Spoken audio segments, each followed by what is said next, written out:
నమస్తే. 80 సంవత్సరాల కింద తెలంగాణ ఎట్లా ఉన్నది? ఒక 50 ఏండ్ల కింద విశ్వవిద్యాలయాలు ఎట్లా ఉన్నాయి?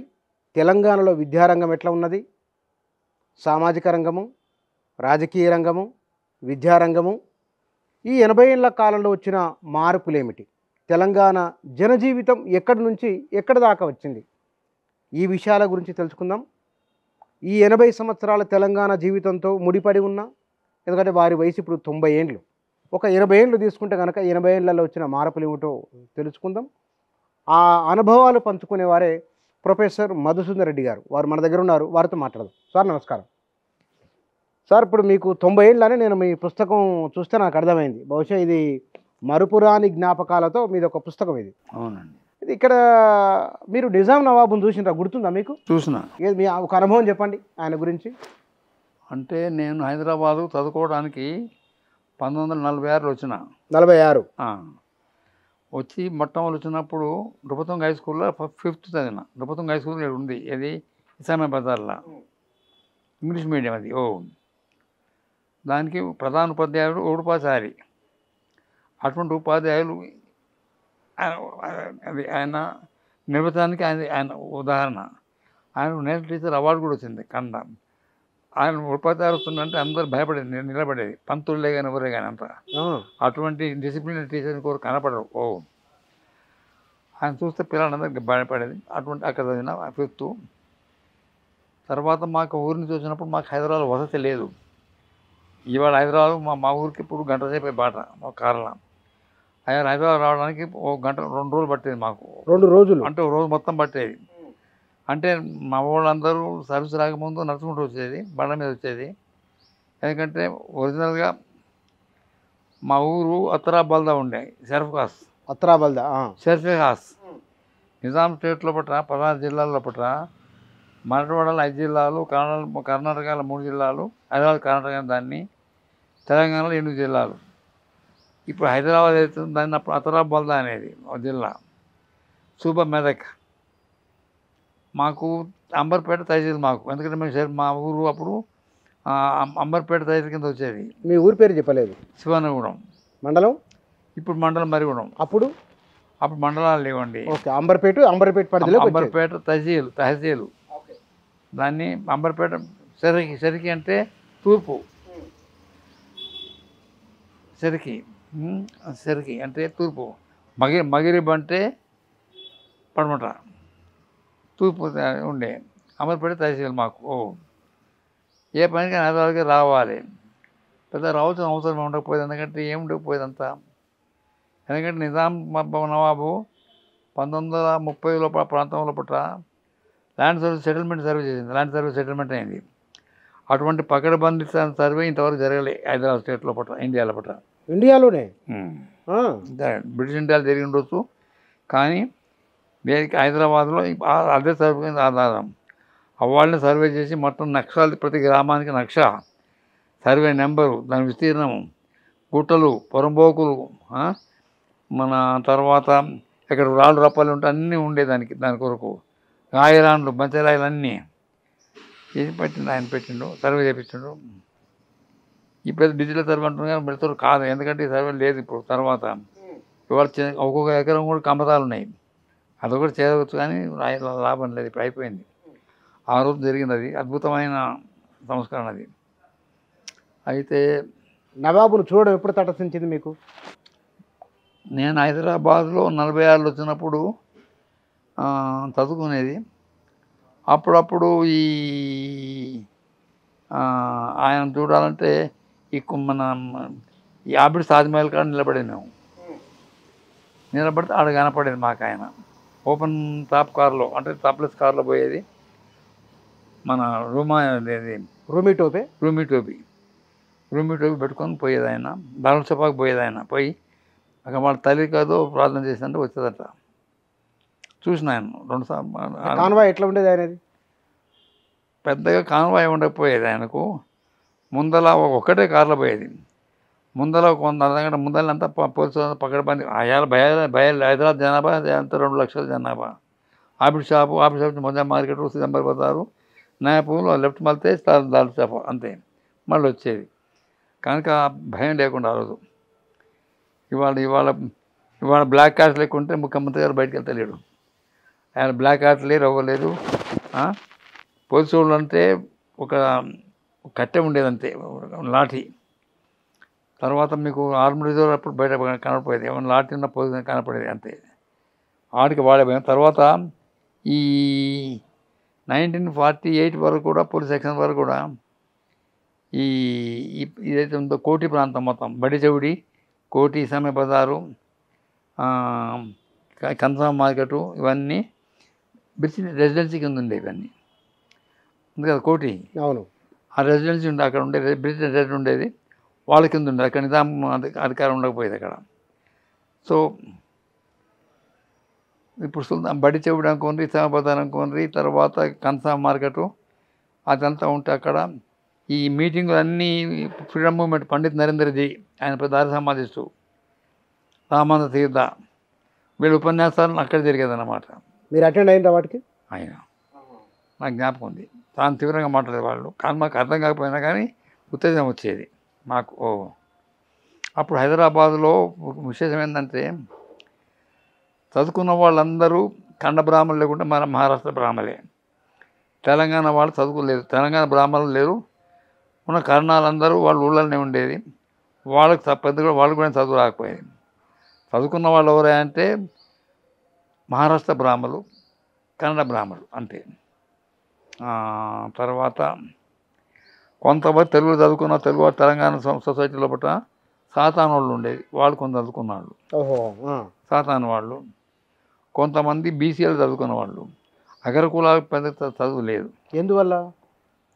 వాళ్ళకు అవసరం లేకుండా, విద్య అవసరం లేకుండే. బొట్లు చదువుకున్నారు, ఊళ్ళో ప్రధానం ఉంటే పటేల్ పటవారి వాళ్ళే కాబట్టి వాళ్ళ కింద వీళ్ళంతా చదువుకున్న వాళ్ళు గుమస్తారు ఉండేది. పెద్ద చదువుకోలేదు. హైదరాబాద్ పర్సంటేజ్ ఎంత రెడ్ల లోపల మీకు 1.2 ఎడ్యుకేషన్. ఏది ఎస్సీలో 2.5 ఉంటే రెడ్లలో కాపు కమ్యూనిటీ లోపల 1.8 ఏది ఎడ్యుకేషన్. ఎడ్యుకేషన్ ఆ రోజుల్లో కూడా లేదు. కానీ ఇక్కడ మన తెలంగాణ ప్రాంతంలో ఫ్యూడల్ అప్రోచ్ వలన బాగా అంటే కింది సెక్షన్లు భూస్వాముల దగ్గర పనిచేసే వాళ్ళు కదా, మీది కూడా భూస్వామి కుటుంబమే కదా, మరి మీరు ఎట్లా ట్రీట్ చేసేది? ఆనాడున్న సామాజిక వ్యవస్థ ఎట్లున్నది? కులం దాని ప్రభావం ఎట్లా ఉన్నది? కులం అంటే వాళ్ళకి గ్రామం తప్పించి ఇంకో పక్క గ్రామం తెలియదు. వాడు పెండానికి కొరకు పక్క గ్రామం 10 కిలోమీటర్లు పోయి పెండాన్ని తీసుకొచ్చింది. కానీ తర్వాత వానికి బయట ప్రపంచమైన తర్వాత అతనికి వానికి పశువులు కావాలంటే గుట్ట, ఊరు, చలక బాయికాడ తప్పించి అతనికి ప్రపంచం ఏం చూడలేవాడు, అన్నట్టు చూడలేదు. కనుక వాని ఊరే వాని ప్రపంచం, వాని జ్ఞానమే ఊరు పరిమితం అయిపోయింది. ఊళ్ళో వాడకట్లు ఉండేది, చెప్పిన మాల వాడకట్టు, మాదిగ వాడకట్టు, సూదరు వాడకట్టు, కాపోళ్ళ వాడకట్టు అనేది. మరి మేము పెద్ద భూస్వాములు కాబట్టి మా మైండ్లు వేరే పెద్ద పెద్ద బంగ్లాలు ఉండే. కాకపోతే మా చుట్టుపక్కలంతా ఏది ఎస్సీలు ఉండేది కొంత. అప్పుడు ఏంటంటే అప్పుడున్న ఆ ప్రాంతం చాలా వరకు 1960s, 70s వరకు కూడా ఈ మాదిగ వాడకట్లు, మాల వాడకట్టు ఊరికి ఒక 2 ఫర్లాంగుల అవతలు ఉండేది. ఒక్క ఏకగ్రం ఉండే, కానీ గ్రామం ఉండకపోయేది. వాళ్ళు దాన్నే వెలివాడ అనేది వాళ్ళు మాల వాడకట్టు, మాదిగ వాడకట్టు. కానీ మా గ్రామాల వాటి ఇదొక్కటే స్పెసిఫిక్ ఏంటంటే మాది గ్రామం నడి మధ్యలో ఉన్నారు వాళ్ళు చుట్టుపక్కల మేము ఉన్నాం. అయితే ఒక వింత ఏంటంటే విలియమ్స్ అనేవాడు కలెక్టర్, విలియమ్స్. అతనికి మా ఊరికి ఎందుకు వచ్చిండంట. వచ్చి ఊరు దాటి అవతల పోయిండు. పోయి అక్కడ ఆపి, ఇక్కడ మాలవాడకట్టు, మాదిగ వాడకట్టు ఎక్కడ ఉందంటే, సార్ దాటే వచ్చింది కదా అంటే, దాటేయకుండా అంటే చూపిస్తుంది. అరే అటెట్ ఉన్నారంటే ఇది అంత సార్ అని దొరలు చుట్టుపక్కల ఉన్నారు, వాళ్ళు ఉన్నారు. Was taken by surprise. That is specific to Shivanna కూడా. ఎట్లా వచ్చింది, ఎందుకు వచ్చింది అట్లా? ఎందుకు వచ్చిందని తెలియదు అప్పుడు. ఎందుకంటే మేము మా ఊళ్ళు మా పెద్ద దొరలెండ్లు ఒక మూల మంచిగా ఉండే గ్రామకంఠం. అది అప్పుడు జనాభా లేరండి, జనాభా లేరు. అయితే మా ఊరికి కొద్దిగా అనుకొని ఒక మంగళాయన ఇల్లు ఉండేది, బంటోళ్ళు ఉండేది మా ఇంటి పక్కన, దానికి అనుకోని మా పాటకు ముందర. వాళ్ళు 10 ఇండ్లు ఉండేది వాళ్ళవి. తర్వాత సాగుకారులు, దాని తర్వాత వీళ్ళు మాదిగండ్లు ఉండేది. ఇంకోటి మామిడి 2 మాల వాడకట్లు, మాది వాడకట్టు ఒకటే ఉన్నాయి. తర్వాత మేము మా ఇల్లు ఏదో కట్టుకున్నామో, మా నాయన 3 ఎకరాలు కొని అందులో ఎకరం పెట్టుకొని, ఇది మాదిగా వాడకట్టుకు అనుకోండి మా చెలక. So that is the end of it. మా దగ్గర సావాన్ని అస్పిస్తూ ఉండేది, కానీ మేము పెద్దగా పాటించకపోయేది. కులం అంటే అంటే మీరు దొరలా అక్కడ? ఎంతలోనే ఆహా. అంటే ఇక్కడ నాకు కొంచెం అర్థం కాలేదు. వెలమలు దొరలు కదా, రెడ్లు దొరలు ఎట్లా అయిండ్రు? దొరలు కాదండి. దొర అనేది అంటే ఏంటి? దొర అంటే ఏంటిది? అరే వాడు దొర అంటే ఇతరులను రంజింపజేయగలిగిన వాడు దొర. ఓహో, రంజింపజేయగలిగినాడు దొర. దొర. ఈ దొర శబ్దం ఎక్కడ నీకు? కరీంనగర్ జిల్లాలో, వరంగల్ జిల్లాలో, తర్వాత నల్గొండ జిల్లాలో పరిమితమైంది. మెదక్ జిల్లాలో కొన్ని ప్రాంతంలో పుట్ట. మహబూబ్నగర్లో దొర శబ్దం లేదు, పటేల్ అక్కడ. అవును. ఇక్కడ మెదకులో కొన్ని గ్రామాలు దొర, కొన్ని పటేళ్ళు అంతే. నిజామాబాద్లో వాళ్ళని ఏమనేది మాకు తెలియదు, కానీ ఇక్కడ మన దొరలు. అయితే దొరలు అందరినీ అనకపోయేది. ఆశ్చర్యం ఏంటంటే వెలమం దొరలు అనేది. అవును. బక్క అయినా దొరనే, బక్కవాడైనా దొరనే వెలమ. ఇందులో దొరలు ఎవరు అనేది రెడ్ల పట కొద్ది స్థితిమంతుణ్ణి ఉన్నవాడు మటాటి రెడ్లని దొరలు అనేది. వేరే రెడ్డ అనకపోయేది. పాకనాటి రెడ్లలో పట్ల శాఖలు ఉన్నాయి కదా, పాకనాటి, మటాటి, గుడాటి, కొణిదే, చిట్టపు ఇవన్నీ ఉన్నాయి. ఈ కొణిదే, చిట్టపు కాపోళ్ళు అనేది. కాపోళ్ళని మేము కూడా పంక్తి భోజనం దగ్గర కూడా అనేపోయేది. అవునా? లేదు, పంక్తి భోజనం లేదు.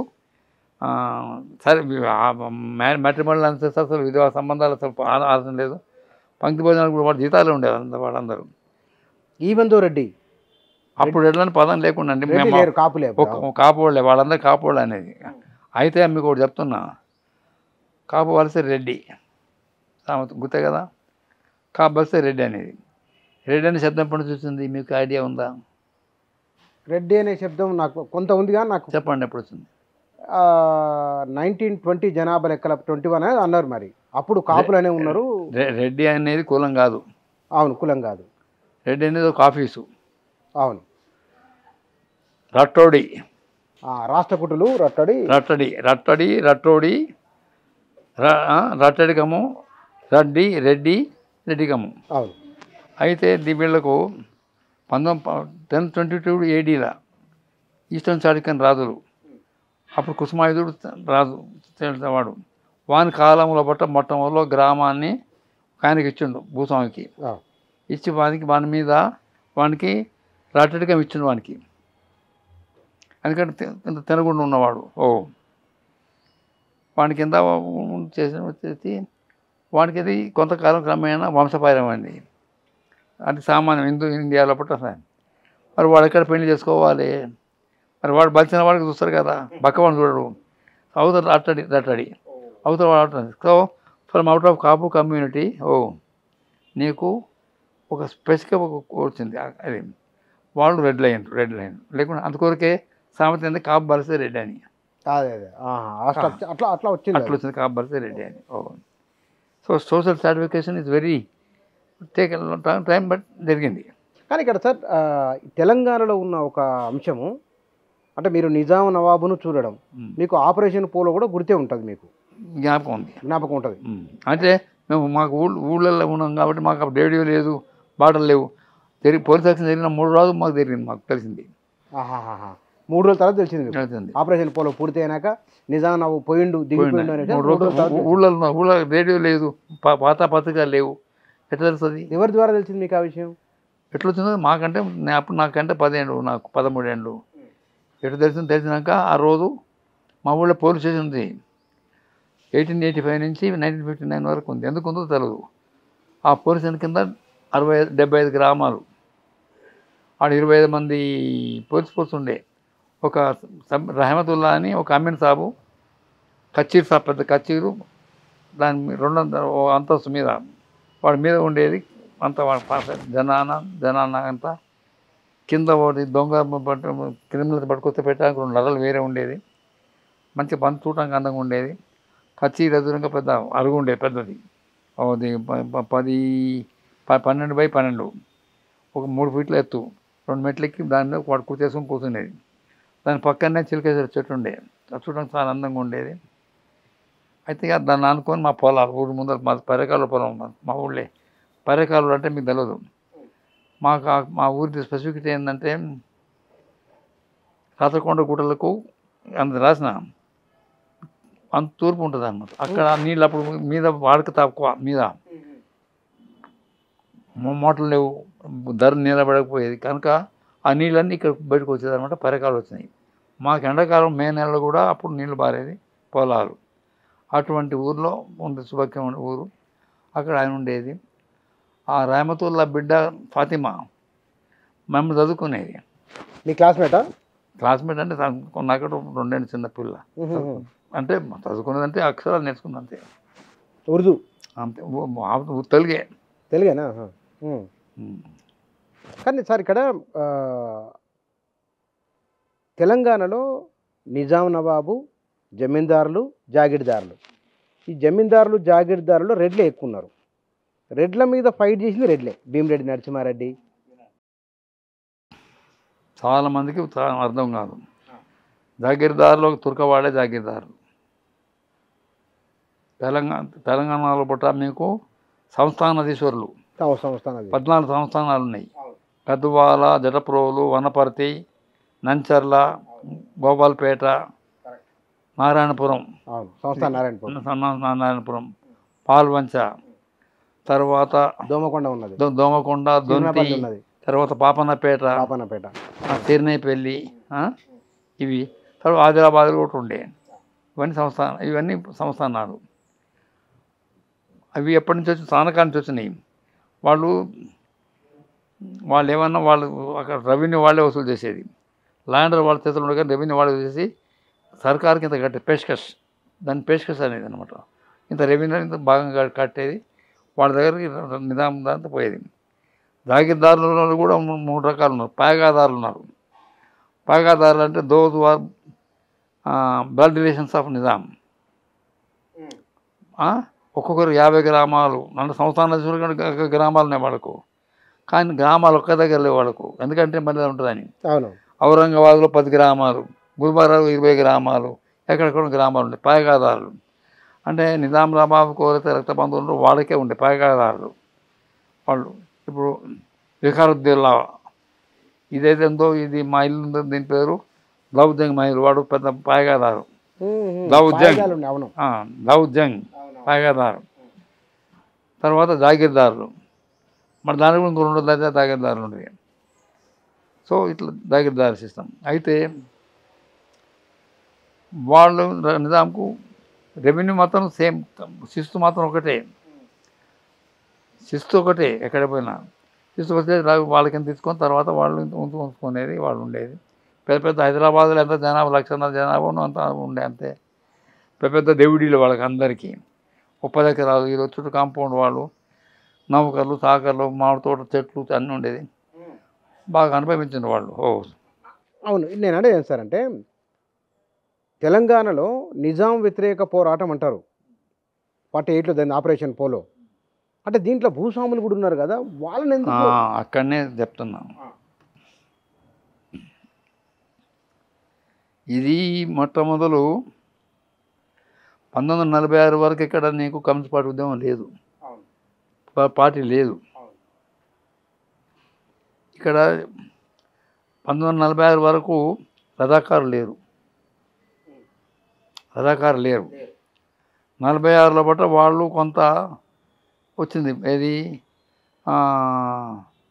వాడి పేరే ఉండే, వాడి పేరు కాసిం రాజు. తర్వాత బహదూర్ జంగ్ యార్, వాడి కింద అంతా ఇది కొంతమంది మన హిందువులను మాత్రం ప్రయత్నించడం దాన్ని ఆపినారు. 6 సమాజ్ వాళ్ళు ఆపినారు, అయిపోయింది. ఈ కాశ్మీర్ రాజు అనేవాడు వచ్చి రజాకారం పెట్టుకొని అందరిని వాడు నిజాం నవాబు అందరిని సమానంగా చూస్తున్నారు, హిందువుల మంచిగా చూస్తున్నారు. లేదు మంది సల్తనత్ మాత్రం తుర్కోళ్ళ రాజ్యం ఉండాలని వాడు పిచ్చిమున్నాడు, వాడు లేదు అనుకున్నాడు. నేను విన్న కాడికి చెప్తున్నా ఒకటి. మహబూబ్ అలీ పాషా అంటే నిజాం ఉస్మాన్ అలీ ఖాన్ తండ్రి, వాడు కొద్దిగా బయటికి వచ్చేది మాట్లాడే ప్రజలతో కలిసి అంతా మంచిగా ఉండేదంతా. చౌ మహల్లా ఉంది కదా, అక్కడ ఉండేది, వాళ్ళు ఉండేవాడు. వాడి పైన ప్రజలందరూ కూడా కొద్దిగా వాడు. అయితే వాడు తుర్కోళ్ళు పోయి అడిగిందంట, అరే ఏం సల్తనత్ మనది, తుర్క మనం కానీ మనకేముంది సార్, ఊళ్ళలో భూములన్నీ హిందువులకు ఉన్నాయి, పటేల్ పటవారీలు వాళ్ళే, మరి మాకేముందంటే మరి నీకు ఏ భాష వస్తుంది, ఊళ్ళో పోయి వ్యవసాయం చేస్తావా, వ్యవసాయం రాదు, మరి ఒకటి బండితో రకం ఎట్లా వస్తారా, మీకు ఉన్నది చిన్న దీనికి మీరు చిన్న చిన్న ఉద్యోగాలు చేసుకుని పోతాను, అంతకన్నా మీరు కాబట్టి వెళ్ళిపోండి, మేము మాట్లాడినప్పుడు నాకు పోతుంది, నా సల్తన పోతుంది. 195 మంది వాళ్ళు ఉన్నారు, మనం 8%. హైదరాబాద్ స్టేట్ ముస్లిం స్టేట్ 8% ఉంది. మరాఠవాడలకు కొద్దిగా ఎక్కువ ఉండేది, తెలంగాణ తక్కువ. మీకు ఇప్పుడు హైదరాబాద్ కర్ణాటకలో 13%. అక్కడ కొద్ది కన్వర్షన్స్ ఎక్కువైనాయి. ఎప్పుడైనాయి? ఫిరోజ్ షా బహమాని కాలంలోకి అయినాయి. అప్పుడు 1421 ఆ ప్రాంతంలో పుట్ట. ఇక్కడ తక్కువ, తెలంగాణ తక్కువ.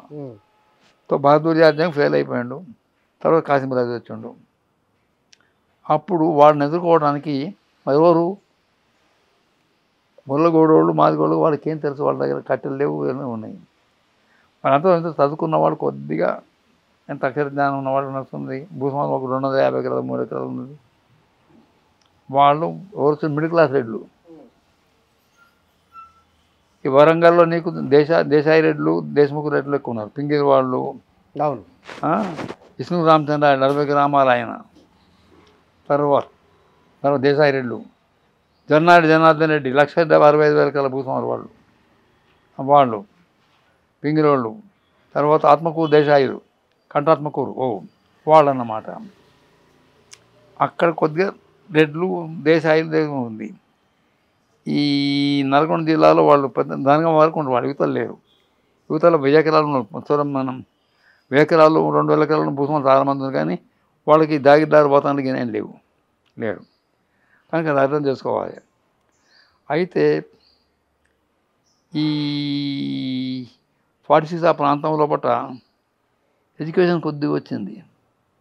వచ్చి first generation of Reddy's 10th వరకు వచ్చింది. కొంత వరంగల్ ఆ ప్రాంతం చదువుకున్న వాళ్ళు, సూర్యాపేట దిక్కు ఆ పిల్లలందరూ, వాళ్ళకందరికీ తల్లిదండ్రులకు 150 ఎకరాలు 200 ఎకరాలు కొంత ఉండే. వాళ్ళకి ఏంటంటే మేము రెడ్డి, వాడు రెడ్డి, వాడు మాట్లాడే నేను మాట్లాడే, వాడు ధన అనుకున్నాడు కానీ కుల అనుకున్నాడా, తిరుగుబాటు వాళ్ళకి వెళ్ళాపోయింది. వాడు ఇప్పుడు కమ్యూనిస్ట్ పార్టీ లేదు అక్కడ, వాళ్ళకి వెళ్ళాపోయిన వాడు చేసి వాళ్ళకి పడుతుంటే, అప్పుడు 46లో వీళ్ళు వచ్చారు చిన్నగా కమ్యూనిస్ట్ పార్టీ వాళ్ళు. ఎందుకు వచ్చిండ్రు? కమ్యూనిస్ట్ పార్టీ పుట్టింది 1925లో పుట్ట.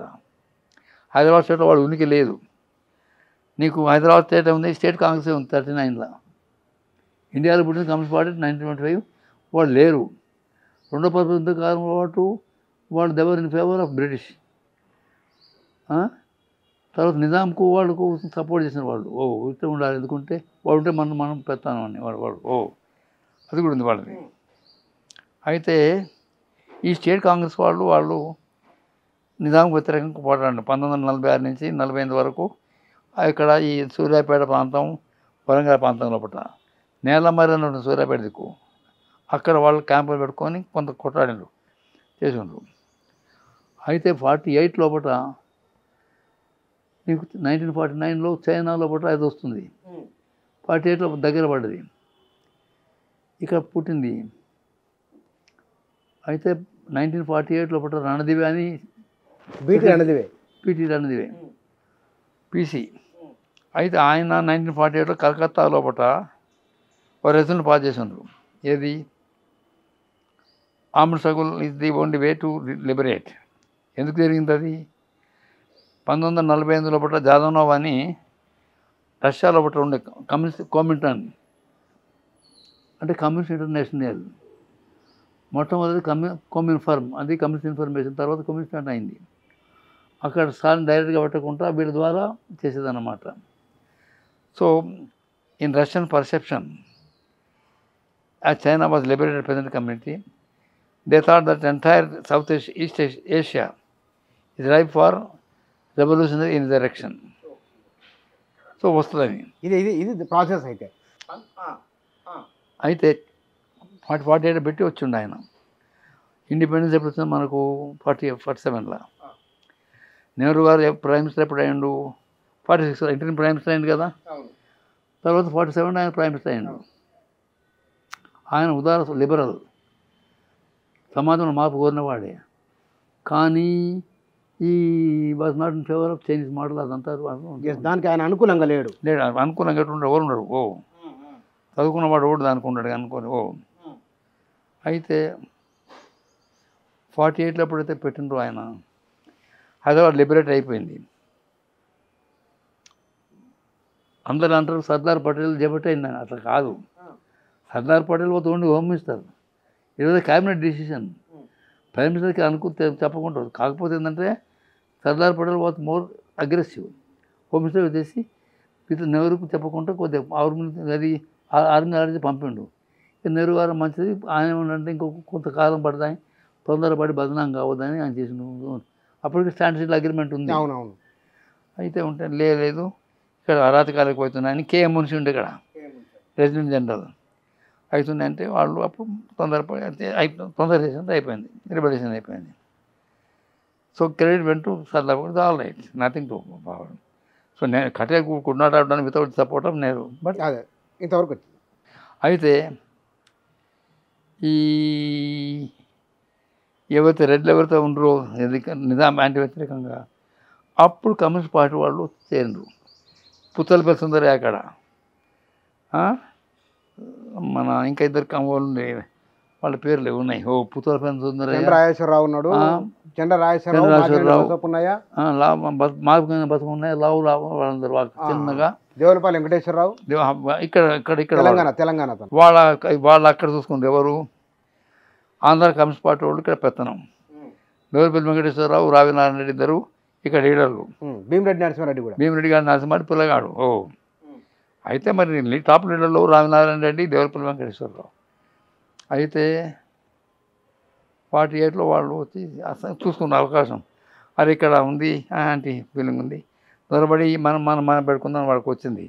నెహ్రూ గమనించి 1940 తర్వాత వాళ్ళ మీద తీవ్రమైన సప్రెస్ చేసి పరిస్థితి. మోహనప్ప ఐజీపీ, నందప్ప అని స్పెషల్ ఆయన కూరుకువాడు వాళ్ళు చేసి ఈ సూర్యాపేటకి వాళ్ళు ఎంత నాకు చూపెట్టి దళాలు పంపి, ఏది గురుకా రెజిమెంట్లు, జాతి రెజిమెంట్ పంపి 2 నెలల పాటు కథం చేసిన వాళ్ళు చేసిండ్రు. అప్పుడు రావినారాయణ రెడ్డి అంటాడు అన్నమాట పార్టీలో ఏమని, ఇప్పుడు 2000 మంది భూస్వాములు రెడ్లే చనిపోయిండ్రు, కమిషనర్ కూడా రెడ్లే చనిపోయిండ్రు, ముందర వాళ్ళే ఉన్నారు అంతా. దీంతో తర్వాత జనంలో పట్ల ఒక నల్గొండ జిల్లా ఇక ఈ ప్రాంతం తప్పించి వేరే దగ్గర ఎక్కడ లేదు. హైదరాబాద్ స్టేట్ లోపల కర్ణాటక లేదు, మరాఠవాడ లేదు, ఎక్కడ లేదు. ఒక 4 గ్రామాలు ఉండి దాన్ని పట్టుకుని లేదని లేదు మనం పందా అంటే ఆయన కమ్యూనిస్ట్ పార్టీ వాళ్ళు ఆయన వ్యాక్సిన్ తీసుకుంటే చంపడానికి ప్రయత్నం చేస్తే ఆయన పారిపోయి బొంబాయి లాక్కున్నాడు. అదంతా చరిత్ర అది అయిపోయి వచ్చిన తర్వాత అప్పుడు 1951 లోపల డాంగే వచ్చిండు, ఎస్ఏ డాంగే. ఈ become secretary of the communist party. ఆయన అన్నాడు ఇక మాకు ఈ వైలెంట్ పందా వద్దని మేము అది పార్లమెంట్ డెమోక్రసీలో వచ్చేసిండు. అప్పుడు ప్రయాణ సాధనాలు ఏమున్నాయి, ఏ ప్రయాణ సాధనం చూసి ఆశ్చర్యపోయేది మీరు? ప్రయాణ సాధనాలు అంటే ఆ రోజు బస్సు ఆర్టీసీ ఉంటే అప్పటికి ఆర్టీసీ ఉన్నదా? ఆర్టీసీ అది it was known as Nizam state railways and RTD road transport department, రెండు ఒకటే పార్ట్ అన్నమాట. ఆర్టీడీ వేతనాలు కూడా రైల్వే దాంతో సమానంగా ఉండే, వాళ్ళ ప్రివిలేజెస్, రెఫ్రిజరేషను అంత మంచిగా ఉండే వాళ్ళకు. బస్సులు ఉండే, బస్సులు ఏమైనా చిన్న బస్సులు ఉండేది, పొట్టి బస్సులు, అవి నల్గొండ ఇది ట్రంక్ రూట్ మీద నడిచేది అన్నమాట. జిల్లాలకు తాలూకాలకు అప్పటికి రోడ్లు వచ్చినాయి, కంకర్ రోడ్లు ఉన్నాయి, వాటికి వేసిండ్రు. వేరే గ్రామాలకు లేవు అంటే. ఇక్కడి నుంచి ఔరంగాబాద్ బస్సులు పోయేది, గుల్బర్గా పోయేది, ఇట్లా ఉస్మానాబాద్, భీడ్, మమనాబాద్ ఇట్లా అన్నీ పోయేది అన్నమాట. నిజాం పోయింది. ట్రైన్లు కొన్ని ఉండే, 1-2. పోతే మరి పల్లెటూళ్ళకు లేవు, ఏం లేవు. అయితే కొన్ని ప్రైవేట్ సర్వీసులు నడిచేది. మా గ్రామానికి 45 సర్వీస్ వచ్చింది ఒకటి. ఇది ప్రైవేట్ సర్వీసు బండబాట పంటే వచ్చేది. ఎక్కడ ఉంటే అక్కడ పోతే హైదరాబాద్లో ఉదయం 9 గంటలు వెళ్తే మా ఊరికి వచ్చే వరకు 5 గంటలకు. ఇప్పుడు గంట బాట అది పట్టేది అనమాట. బండబాట ఎట్లుంటే అట్ట పోయేది. గవర్నమెంట్ రోడ్ మీద నడవనియలేదు.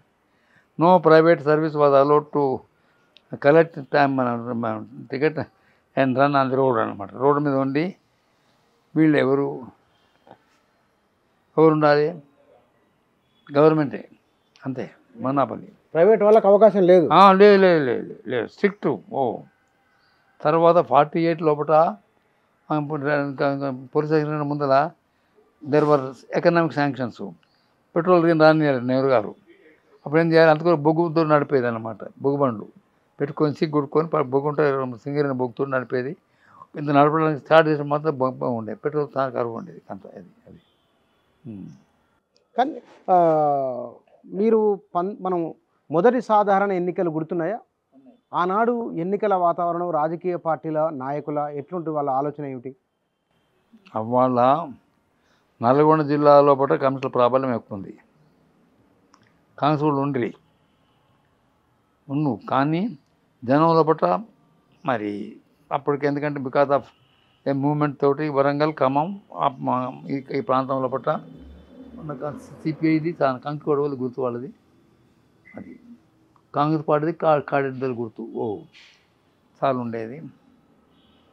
అయితే ఒక నల్గొండ జిల్లాలనే వాళ్ళు గెలిచిండ్రు అన్ని సీట్లు. ఖమ్మంలో గెలిచిండ్రు, వరంగల్ కొన్ని గెలిచిండ్రు. 40 సీట్లు అంటే హైదరాబాద్ స్టేట్లో అప్పుడు 170 సీట్లకు, తెలంగాణ 107 సీట్లకు వీళ్ళు 43 వీళ్ళు గెలిచిండ్రు. అయితే మన 43 తర్వాత అప్పుడు పీడిఎఫ్ అని ఒకటి పెట్టిన, ప్రోగ్రెసివ్ డెమోక్రటిక్ ఫ్రంట్ అని పెట్టి సిపిఐని అట్లా పెట్టారు. ప్రోగ్రెసివ్ డెమోక్రటిక్ ఫ్రంట్ కింద కొట్టాడినారు. బీడి దేశపాండే అని ఒక మహారాష్ట్ర కూడా ఆయన లీడర్ అనమాట అపోజిషన్. బూరుగుల రామకృష్ణరావు గారు 51లో ఆయన ఫస్ట్ సీఎం. ఆయన బూరుగుల పటవారి గారు పెద్ద భూస్వామి, కానీ భాష 18 భాషల పండితుడు ఆయన. మహా తెలుగుల వాడు, చదువుకున్నవాడు. వాడు 5 ఏళ్ళు ఆయన మంచి చక్కటి పరిపాలించింది ఆయన. తర్వాత కమిషన్ల ప్రాబల్యం వాజ్ కన్ఫైన్ టు నల్గొండ. ఎంతవరకు ఉంది? 64 వరకు ఉంది, 65 వరకు ఉంది. తర్వాత పోయింది, కమ్యూనిస్ట్ పార్టీ పోయింది. ఎందుకంటే 64లో కమ్యూనిస్ట్ పార్టీ చీలిపోయింది, స్ప్లిట్ వచ్చింది. 2 ప్రపంచం తోలుతుంది. పంచాయతీరాజ్ ఎప్పుడైతే వచ్చిందో దాంతో సిపిఐ పడిపోయింది. ఎందుకంటే గ్రామాల సర్పంచులు అందరూ కాంగ్రెస్ వాళ్ళు వచ్చిండ్రు, రెడ్లు వచ్చిండ్రు, భూస్వాములు వచ్చిండ్రు. అప్పుడే 59 తర్వాతనే మీకు పంచాయతీరాజ్ వ్యవస్థ వచ్చింది. సర్పంచులు వీళ్ళని సమితి ప్రెసిడెంట్, బ్లాక్ సమితి ప్రెసిడెంట్లు. అప్పుడు అన్నమాట కొద్దిగా వచ్చి రోడ్ కనెక్టివిటీ అని రోడ్లు వేసిండ్రు. ఊళ్ళల్లో స్కూల్స్ కట్టిండ్రు, స్కూల్ బిల్డింగ్లు కట్టిండ్రు. హై స్కూల్స్ వచ్చింది, జిల్లా పరిషత్ హై స్కూల్స్ వచ్చినాయి. తర్వాత తాలూకా లెవెల్ స్కూల్స్ వచ్చినాయి. దాంతో ప్రజల లోపల అరే ఇంకా ఏం కమిషన్ రోడ్లు వాళ్ళు మంచిగా చేస్తుంది కదా, రోడ్లు అంత కమిషన్ వచ్చింది భావన చేసింది. తర్వాత ఈ లెవీ ఒత్తిడి కానీ ఇవంతా తక్కువైంది. భూస్వాములు కూడా కొంత మార్పు తీసుకుంటారు. వాళ్ళు ఏం లాభం లేదు వాళ్ళతో కనుక రోజుగా తిట్టడం తక్కువైంది. అంటే అంతకుముందు తిట్టేదిగా కాదు, వాళ్ళు కూడా పద్ధతి మార్చుకొని 69 తెలంగాణ ఉద్యమం, మీ పుస్తకంలో ఒక ప్రస్తావన ఉంది. బీసీల ఉద్యమాన్ని మర్రిచెన్నారెడ్డి చాకచక్యంగా తెలంగాణ ఉద్యమం వైపు టర్న్ చేసిన ఒక పదం ఉంది అందులో. ఎట్లా అది? అంటే అప్పుడే కానీ చెప్తున్నాను. దానికి కారణం ఏంటంటే రెడ్డి లోపలనే ఎడ్యుకేషన్ లేదు, బీసీలలో ఎడ్యుకేషన్ ఎక్కడ ఉంది? వాళ్ళు ఎప్పుడైతే గవర్నమెంట్ స్కూల్స్ వచ్చినాయో అప్పుడు గ్రామాలలో కొంతమంది బీసీలు కూడా చదువుకుందన్నమాట. వాళ్ళు ఎప్పుడు వచ్చిండ్రు? చదువుకొని 65 ఆ ప్రాంతం వచ్చే వరకల్లా ఏది వాడు డిగ్రీ ఇంటర్మీడియట్ చదువుకొని డిగ్రీ చదువుకునే వరకు 68 ఆ ప్రాంతం ఉద్యోగానికి వచ్చిండ్రు. ఉద్యోగాలకు వచ్చే వరకు ఆంధ్ర ప్రాంతం ఇప్పుడు అంతా డామినేషన్ వాళ్ళది. సో బీసీలో పట్ల ఉద్యమం వచ్చే అవకాశాలు ఎక్కువ ఉన్నాయి, అలర్ట్. అప్పుడు దాన్ని తెలంగాణ ఉద్యమం కింద మార్చుకుందన్నమాట. So awakening among the BC community was the source of Telangana movement అనమాట. ఎందుకంటే తెలంగాణ ఆంధ్ర వర్సెస్ వచ్చిందన్నమాట. ఎందుకంటే రెడ్లు అక్కడక్కడ అకామిడేట్ అయ్యారు.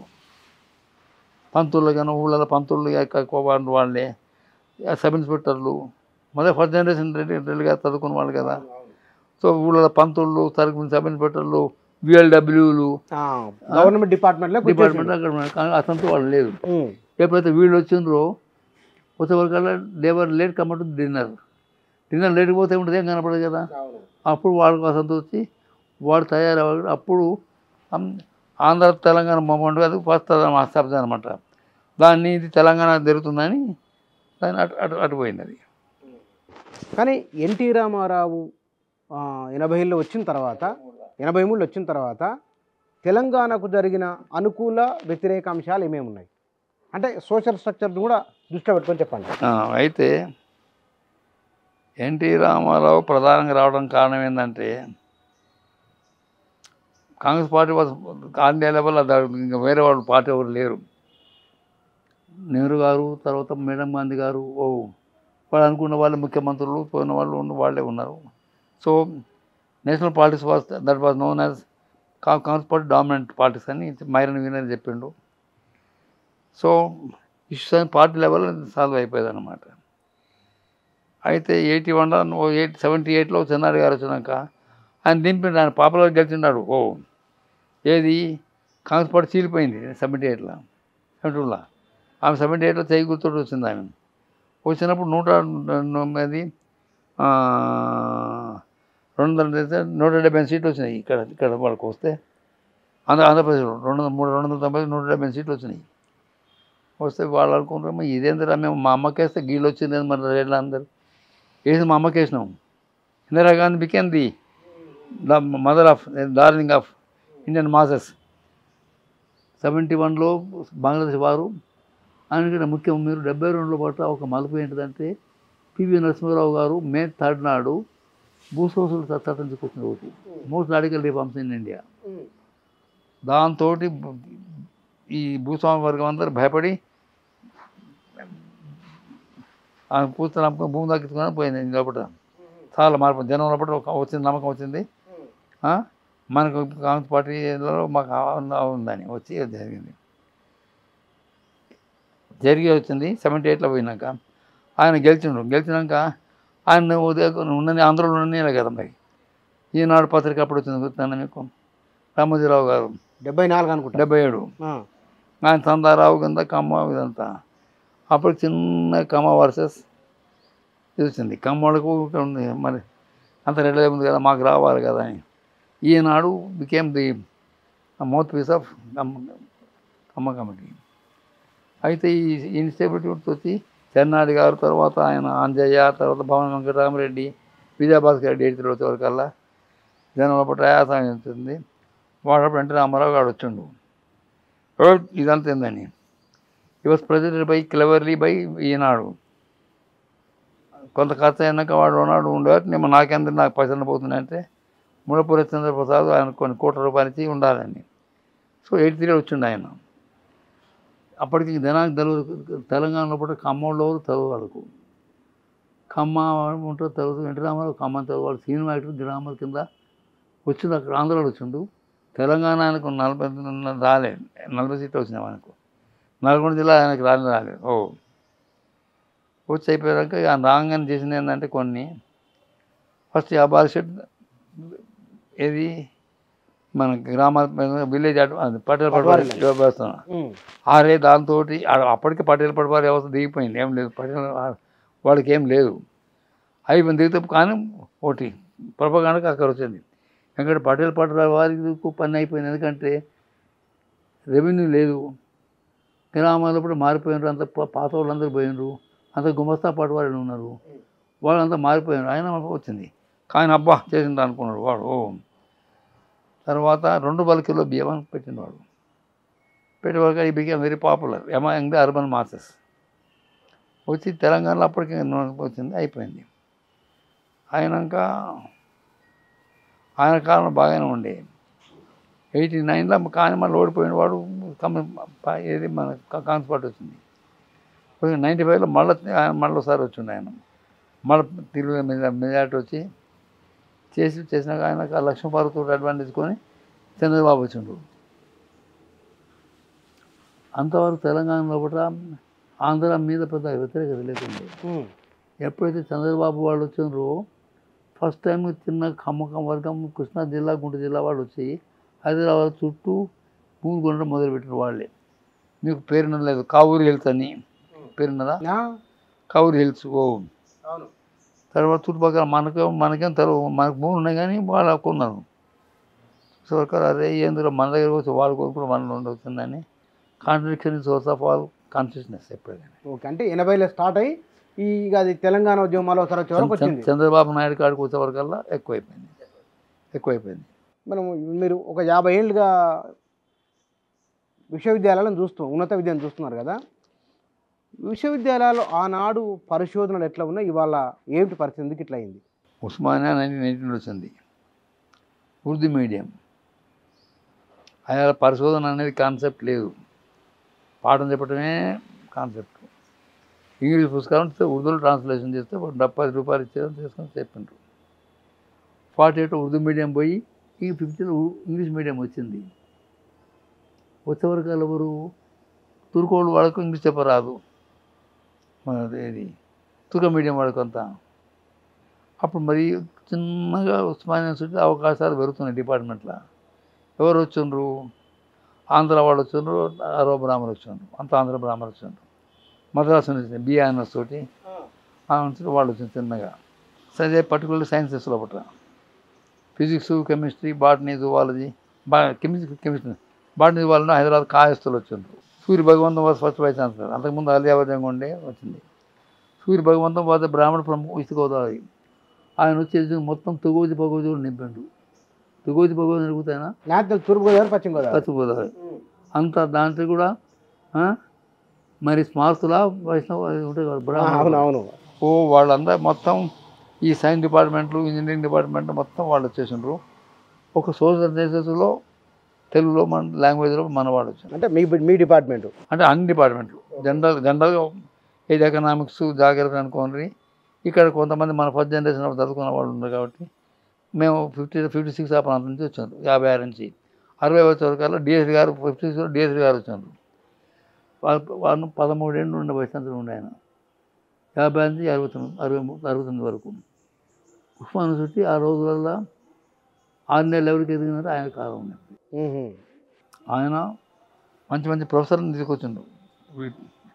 ఎకనామిక్స్ డిపార్ట్మెంట్లో గౌతమ్ మాథూర్, రాజా చెల్లయ్య, ఎన్ఎస్ అయ్యంగార్, తర్వాత జాగ్రఫీ డిపార్ట్మెంట్లో మందూరాలం, ఎస్ఏ బాలకృష్ణ, తర్వాత ఇంగ్లీష్ డిపార్ట్మెంట్లో కుమార్, అటువంటి వాళ్ళు వచ్చిండ్రు. తెలుగు డిపార్ట్మెంట్లో అప్పటికే మన వాళ్ళు ఉండి దివాకర్ వెంకట వాళ్ళు ఉండి ఆంధ్రలో ఉండి కానీ వాళ్ళకి ఆంధ్ర తెలుగులో అప్పటికి ఇంకా ఆంధ్ర తెలంగాణ ఫీలింగ్ లేదు. కానీ కండవల్లి లక్ష్మీరంజన్ గారి పేరున్నదా మీరు?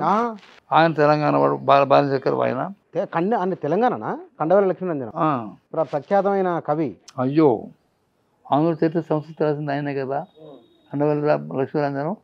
ఆయన తమ్ముడు బాలశేఖరం, ఆయన బాగా రాసిన పుస్తకాలు.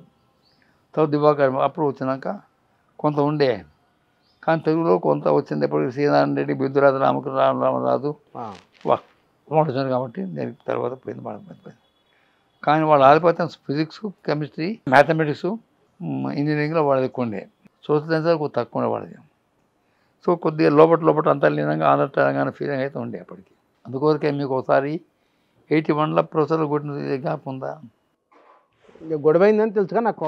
దానిలో ఆ రోజు పిల్లగాళ్ళు పీడిఎస్ వాళ్ళు కొంతమంది వాళ్ళు పోయి ఆంధ్రప్రదేశ్ మీద అటాక్ చేసినారు అక్కడ 81 చేసి అందరికి 10 మందిని బాగా అనిపించింది. దాంతో అమ్మాయి వాళ్ళు భయపడిపోయినారు. తర్వాత వైస్ ఛాన్సలర్ కూడా భయపడిపోయినారు. సో ఇది వచ్చింది. తర్వాత ఒక సైన్స్ తప్పించి జనరల్గా 81 ఇదే గేమ్ చేంజర్ మళ్ళీ మారిపోయింది. ఏమైంది? నీకు ఫస్ట్ జనరేషన్ బీసీ ఎస్సీ లేరు, బీసీలు వచ్చారు. తెలంగాణ అంటే మా ఉస్మానియా యూనివర్సిటీకి ఉన్న ప్రత్యేకత ఏమిటి? ఒక హిస్టారికల్ దాంట్లో చెప్పండి. తెలంగాణ హిస్టారికల్ అంటే ఏముంటుంది? 1918 లోపల when Usmania University was started by Nizam. అంటే సమాజం మీద దాని ప్రభావం. చెప్తున్నా కదా, అంతకుముందు మీకు హైదరాబాద్లో ఎడ్యుకేషన్ లేదండి. హైదరాబాద్ స్టేట్లో ఒకట హై స్కూల్స్ వరకు జిల్లాకు హై స్కూల్ ఉండేది, తాలూకాకు ఒకటి మిడిల్ స్కూల్ ఉండేది, ఫోకానియా అంతే. గ్రామాల స్కూల్స్ లేవు, ఎడ్యుకేషన్ లేదు. ఎవరు చదువుకున్న వాళ్ళు ఎవరున్నారు? అప్పర్ కాస్ట్ చదువుకోలే, దాంట్లో ఎక్కువ బీసీలు చదువుకున్నారు. ఇది సాధారణ వాళ్ళు, కొంతమంది పట్టణంలో అర్బన్ ఓరియంటెడ్ బీసీలు వాళ్ళు చదువుకొని వాళ్ళు వచ్చిండ్రు అనమాట. గుమస్తారు వాళ్ళు వచ్చిండ్రు. కొంతమంది రెడ్డి స్టార్టెడ్ కమింగ్ టు జిల్లాల దగ్గర వాళ్ళు చదువుకుని వరంగల్, నల్గొండ ప్రాంతం చదువుకొని ఆ జనరేషన్లో వాళ్ళు వచ్చిండ్రు ముందర. ఎందుకంటే వాళ్ళ దగ్గర డబ్బు ఉంది, బుక్స్ ఉన్నాయి, చదువుకుంటారు. బీసీలో బియాండ్ అప్పటికి కూడా చదువుకోలేకపోయింది. వాళ్ళ దగ్గర ఆర్థిక సంవత్సరం చదివిపోయింది, వాళ్ళు ఆగిపోయింది అక్కడ. సో మారిపోయి ఉస్మానియా లోపల వచ్చింది ఏంటంటే, మీకు 50s లోపల స్టూడెంట్ యూనియన్ యాక్టివ్స్ వచ్చినాయి, అంతకుముందు లేవు.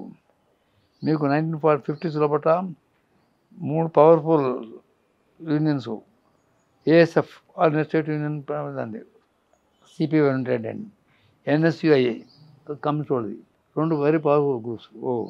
అయితే అప్పుడు వొకాబులరీ ఇంగ్లీష్ మాత్రం వాళ్ళే రాజుర్కర్, తిరుమలై, మధుకర్ ఉపాధ్యాయ, వైదీశ్వరన్ అటువంటి వాళ్ళు ఎన్నుకున్నారు జనాన్ని, సంతోష్ చక్రవర్తి అటువంటి వాళ్ళు. తర్వాత ఇప్పుడు అంతా లాటరీ డబ్బులు అంతా గలి 60-70 తర్వాత పోయింది. కానీ కూలాలు వచ్చినాయి, ఇబ్బంది వచ్చినాయి. అంతకుముందు తిరుపతిలో ఉంటే వాళ్ళు వచ్చిండ్రు 48 లాక్స్. కానీ అప్పుడు స్టూడెంట్ అన్నట్టు ఇవి కావు, చేసుకుని అంతే. కానీ జార్జి రెడ్డి అప్పుడు మీరు ఉన్నారా? ఉన్నా.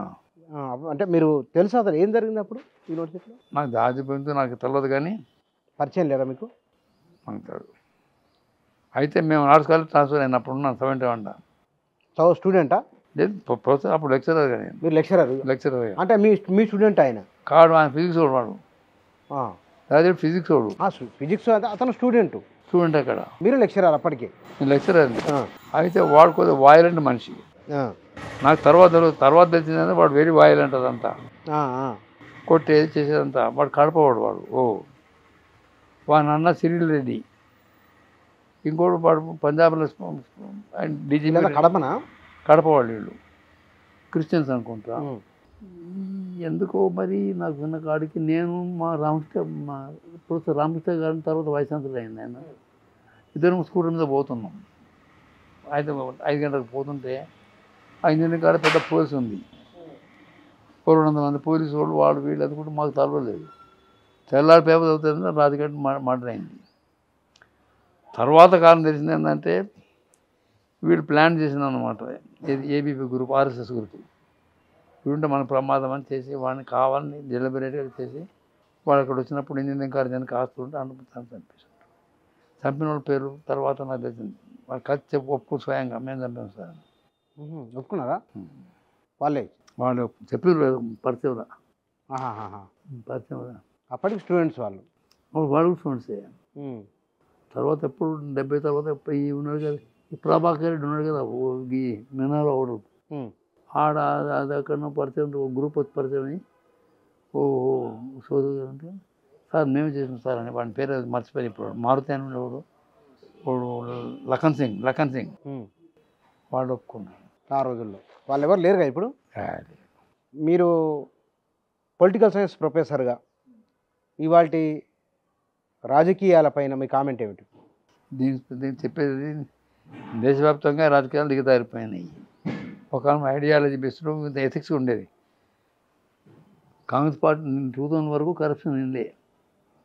పొలిటికల్ పార్టీస్ లోపల కానీ మన ఏది గవర్నమెంట్ కానీ పెద్ద కరప్షన్ పోయేది. Vijayabhaskar Reddy was known to be honest, epitome of honest. ఆయనకు చచ్చిపోయినాడు, అంత దగ్గర కూడా డబ్బులు లేవు ఆయన దగ్గర, అంత ఆయనకు ఇల్లు కూడా లేదు. ఎవరికి? విజయభాస్కర్ రెడ్డికి. ఆయనకేం లేదండి, ఏం లేదు. అవును, ఆనెస్ట్ పర్సన్. చరణాన్ని బదనాం చేసిండ్రు, కానీ ఆయన కూడా ఏం లేదు. ఆయనకు వాళ్ళ ఊర్లు ఇచ్చిన 30 ఎకరాలు ఉంది, ఏది తొరమావిడి. అవును. తర్వాత కట్టిన దానికి వైట్ హౌస్ అంతే. ఆయన చేసింది ఏంటంటే ఇది ఉంది కదా, ఇది మన ఉప్పలు అవుతుందా, పీతాది కూడా దగ్గర 6 ఎకరాలు కొనుక్కున్నాడు. కొనుక్కొని చేయబోతుంటే రామోదరి గారు ఇక వదిలిపెట్టిండు. ఇవాళ 60 ఎకరాలు పొలమాంసులకు లక్షల ఎకరాలు ఉన్నాడు. వాడు లేడు. చేస్తే బదనా చేసిండు. చందారెడ్డి అన్నాడు వాడు. ఆన్సర్కి చెప్తాను కదా, చందారెడ్డి ఒక 2 పైసలు సంపాదించుకోవాలి. విజయపరుడు గొప్ప నాయకుడు కదా. తెలంగాణ అటువంటి వాడు పుట్టినాడని గొప్ప నాయకుడు. వాడు ఇంగ్లీష్ ఎంత అద్భుతంగా రాసేది, ఎంత అద్భుతంగా మాట్లాడేది. ప్రో పీపుల్ అంటే కుల పట్టింపు లేకుండా. కులం పెద్ద లేదు ఆయన, ఆ పట్టింపు లేవు. లేదు. కాకపోతే ఏంటంటే ఆయన పెద్ద ఇష్టపడపోయేది. ఎందుకు? మా గుడాటోడు ఏందని, ఎందుకంటే గుడాటోడు చిన్న చూపు అదే ప్రాబ్లం ఉంది లోపల ఉండే. కానీ బయట ఆయన మనోళ్ళని సంతోషం ఉండేది లోపల. మనం దిక్కులు ఉన్నాడు కానీ లోపల మాత్రం ఉండేది కొద్దిగా. కానీ జిల్లా లోపల రెడ్డి నాయకత్వం ఎక్కువ ఉండే అప్పుడు. పురుషోత్తం రెడ్డి, గోవర్ధన్ రెడ్డి ఇక్కడ, ఉమారెడ్డి, జనార్దన్ అక్కడ వరంగల్. జిల్లాకు ఒకరు ఉన్నారు. అయ్యో, జిల్లా పరిషత్ చైర్మన్ అంటే ఎంత పవర్ఫుల్ వాళ్ళు. ఎవరు మోర్ పవర్ఫుల్ దాన్ ఏది మినిస్టర్స్. మీరు రామచంద్రారెడ్డి, ఏది కేఆర్ రెడ్డి, ఏది మహబూబ్నగర్, జయారెడ్డి నిజామాబాద్, వెంగళరావు ఖమ్మం, ఆ తర్వాత లక్ష్మీనరసింహారెడ్డి, తర్వాత మన లక్ష్మీనరసింహారెడ్డి, ఏది ముదిగోడు రామకృష్ణారెడ్డి, తర్వాత హైదరాబాద్ భోజిరెడ్డి అందరికంటే ఎక్కువ. భోజిరెడ్డి అసలు దొరికిండ్రా మీకు? వెంగళరావు, కరీంనగర్ చొక్కారావు, మెదక్ ఆర్ నరసింహారెడ్డి, మరి అటువంటి వాళ్ళు. ఆ తర్వాత అక్కడ ఆదిలాబాద్ నరసింహారెడ్డి ఆయన పేరు. Very more powerful than Reddys అంతా. అది తర్వాత ఈ సమితి ప్రెసిడెంట్ రెడ్లే 90%, 83%. 71లో మీకు చెప్తా అసెంబ్లీలో పెద్ద చర్చ జరిగింది. కొండ లక్ష్మణ్ బాపూజీ గారు, ఇదేందండి ముఖ్యమంత్రి గారు అంతా మీదేనా, మేమెంతో ఉన్నాం మాకు ఉంటాయి. నన్ను అంటారేమండి, నేను చేసినాం. మేము సర్పంచులు అంతా వాళ్ళు అయినరు, సమితి ప్రెసిడెంట్ వాళ్ళు అయినరు. మరి వాళ్ళు నేను చెప్తే వస్తారా? వాళ్ళు వేసుకుంటారు.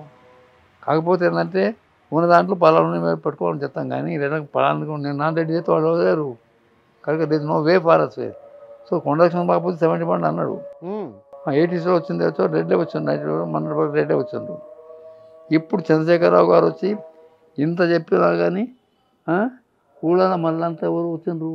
సర్పంచులంతా రెడ్లు. బీసీలు వచ్చింది కాదు, రిజర్వేషన్ లేకుంటే రాకపోతే ఎప్పుడు రాకపోదు. ఎస్సీ బీసీ రిజర్వేషన్ ఉంటాయి లేకుంటే రాకపోదు ఊళ్ళల్లో. ఎందుకంటే జనరల్గా బీసీలో కానీ ఎస్సీలో కానీ వాడు ఇంకో వాళ్ళ కులపోలు గాని కింద అయిందిరా ఉంటే గాని కింద తీసుకుందామని. రెడ్ల కింద తీయడానికి వాడికి అభ్యంతరం లేదు, వాళ్ళ కింద నామోసి. అది సో రిజర్వేషన్ కాబట్టి సమితి పరంగా ఇప్పుడు రిజర్వేషన్ మెరుగు వచ్చింది. మెరుగైంది, వచ్చింది. నాకు BC centre come to power. అది ఇప్పుడు ఇంకా కనపడతలేదు. కానీ 10 ఏళ్ళ తర్వాత వాళ్ళది రాజ్యం. 10 ఏళ్ళ తర్వాత 5 ఏళ్ళ తర్వాత ఎవరిది? బీసీలది, ఎస్సీలది. 10 ఏళ్ళ 5 ఏళ్ళ 5 ఏళ్ళ తర్వాత. ఏ అంచనాతో అంటున్నారు? చైతన్యం. వాళ్ళ దానికి డబ్బు వచ్చింది, లోపల తపన ఉంది. ఇంకెంతకాలం మీరు చెప్తే వాళ్ళందరూ చెప్తారు కదా ఒకటి, నీ అమ్మ మా అమ్మకి వేస్తే వీడు వచ్చింది డెడ్ వచ్చింది అనుకున్నారు. చెన్నారెడ్డి 78లో జనం అన్నారు ఇందిరమ్మకు ఓటేసి మా అమ్మ ఇందిరమ్మ అయిపోయింది. మా అమ్మకు వస్తే గీడ కూడా వచ్చింది అనుకుంటారు. అమ్మ అంటే ఇందిరమ్మ. ఇందిరాగాంధీ వర్చువల్ అమ్మ కదా వాళ్ళకు. తర్వాత యూనివర్సిటీకి వస్తే వరకల్లా కారణాలు ఏమైనా కానీ 60 నుంచి 90 వరకు డిపార్ట్మెంట్లు economics, political science, geography, public administration, English చాలా పటిష్టంగా ఉండే మంచి ప్రొఫెసర్లు. మీకు రఘురామ్ పేరున్నోళ్ళు లేరు ఎకనామిక్స్లో. అవునవును, మోస్ట్ అవుట్స్టాండింగ్ టీచర్ ఆయన. తిప్పాడి గారు, తర్వాత వెంకటేశ్వరరావు, యాదవరెడ్డి, మంచి టీచర్లు వచ్చిండ్రు. పొలిటికల్ సైన్స్లో రామరెడ్డి గారు. ఇక నా గురించి నేను చెప్తే బాగుండదు, మీ గురించి. But I'm suppose one of the outstanding teachers in social sciences. హిస్టరీలో కూడా వచ్చింది కొంతమంది. ఈ 2 department social science 2 department dominant. Right sir, thank you sir. మీ అనుభవాలు రాబోయే కాలం అంతా బీసీలే ఎస్సీలదే తప్పదు. Right sir, thank you sir.